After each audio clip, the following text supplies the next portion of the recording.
Wala bafethu nginibingelele nginamukela kuyena YouTube channel yethu le UDsd TV. Mangabe umusha la ekhaya usaqala ukufika ungabusalenza ke iphutha wamukelekile cindezela nje ibutton lelibovu liphela subscribe uphinde upress nayo ke bell kanye naleyo like button bafethu. Ngiyabonga kakhulu ukubona wonke umuntu ongisekayo usubscribe la ekhaya bafethu. Niqhubeke njalo nje enwa like ama video bafethu niphinde nibukele ivideo kusukela eqaleni eziyofika egcineni ukuze nami ngikwazi uqhubela phambili. Kodwa ngaphandle uchitha isikhathi ngike neshe odaba namhlanje sibone ukuthi ngabe siphelile.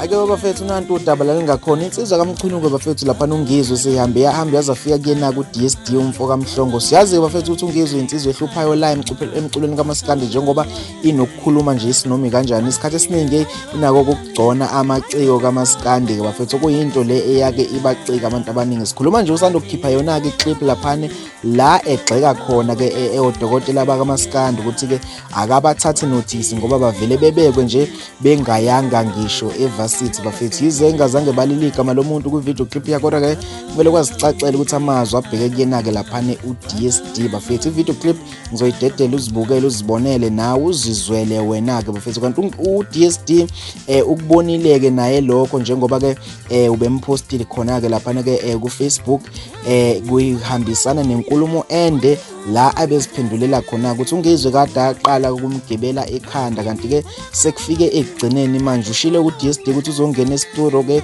kungonsuku ezingaki izimpendulo zonke Ungizwe uyozifica khona ke bafethu. Iclip iyona le iyalandela ungakhohlwa ukucomenta wena uphinde usubscribe khona la ekhaya. Mina ngithi sengiphuma kanje wemabhinqa ngifuna ukunitshela iqiniso mina ngoba mina ngisaba ukukhuluma iqiniso. Iqiniso lesibalekile ngoba mase likhuluma sivikela umlando.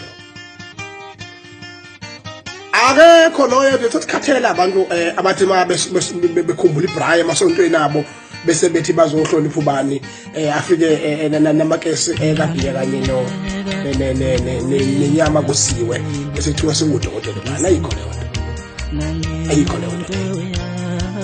Ayikho futhi indaba yokuthi uhlangana abangani bakho bese bethi bawohlangana thizeni besebenzisa iuniversity as a venue not as an institution bese kuthiwa lo muntu useDokotela ayikho leyo nto leyo.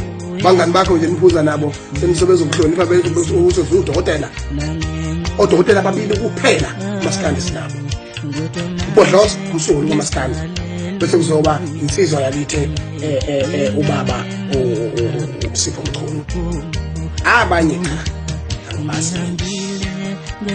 abasivezele phela ubufakazi ama institution are recognized ukuthi ahonorisha abantu badoctorate ngoba futhi umuntu akavela ona ngisho nje kwenziwe research ngomuntu ukuthi uyayideserve yini leyo nto na ukuze agcine sehlonishwa lo ngalo kwalokho